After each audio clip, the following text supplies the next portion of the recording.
Hello hi friends, welcome to my channel. Today's recipe mushroom biryani.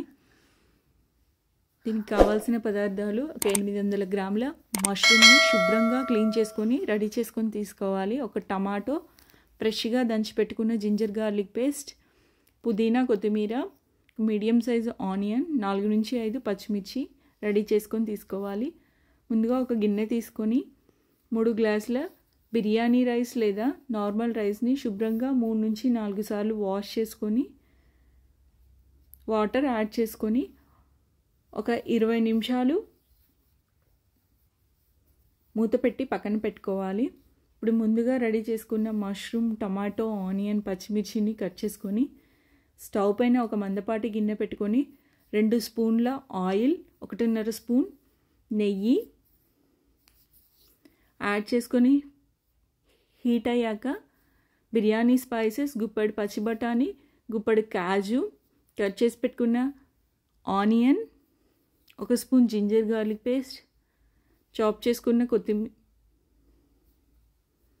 కొత్తిమీర, పుదీనా, పచ్చిమిర్చి, 1/2 spoon పసుపు, 1 స్పూన్ ధనియా పౌడర్, 1 స్పూన్ గరం మసాలా, రుచికి తగినంత ఉప్పు, 1/2 స్పూన్ రెడ్ చిల్లీ పౌడర్ అన్నీ యాడ్ చేసుకొని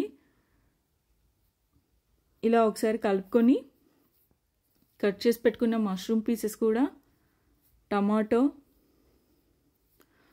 ఒక 3 స్పూన్ల చిక్కటి పెరుగును కూడా యాడ్ చేసుకొని అన్నీ మిక్స్ అయ్యేలా ఒకసారి కలుపుకొని మూత పెట్టుకొని సిమ్లో వాటర్ అంతా ఎవాపరేట్ అయ్యే వరకు ఉడికించుకోవాలి.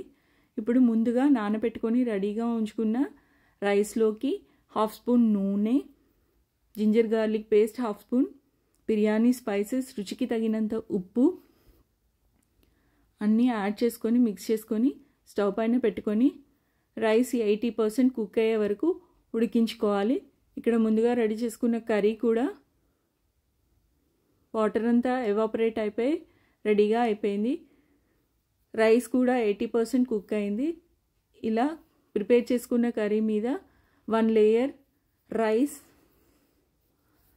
పుదీనా, కొత్తిమీరతో గార్నిష్ చేసుకుంటూ లేయర్స్ వేసుకుంటూ రైస్ని ఉడికించి పెట్టుకున్న వాటర్ ఒక 2 స్పూన్లు కూడా యాడ్ చేసుకొని అవసరమైతే 1 స్పూన్ నెయ్యి కూడా స్ప్రెడ్ చేసుకొని మూత పెట్టుకొని దమ్ చేసుకోవాలి. ఇలా సిమ్లో ఒక 10 నిమిషాలు ఉడికించుకున్నాక మష్రూమ్ బిర్యానీ రెడీ అయిపోయింది ఫ్రెండ్స్. మష్రూమ్ బిర్యానీ చాలా హై ప్రోటీన్ బిర్యానీ ఇది.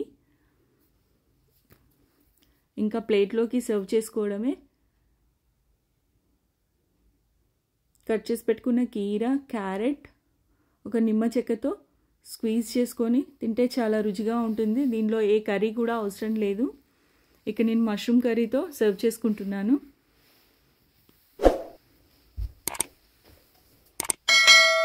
చాలా బాగుంది ఫ్రెండ్స్, చాలా టేస్టీగా ఉంది. మీరు కూడా ట్రై చేయండి. Thank you.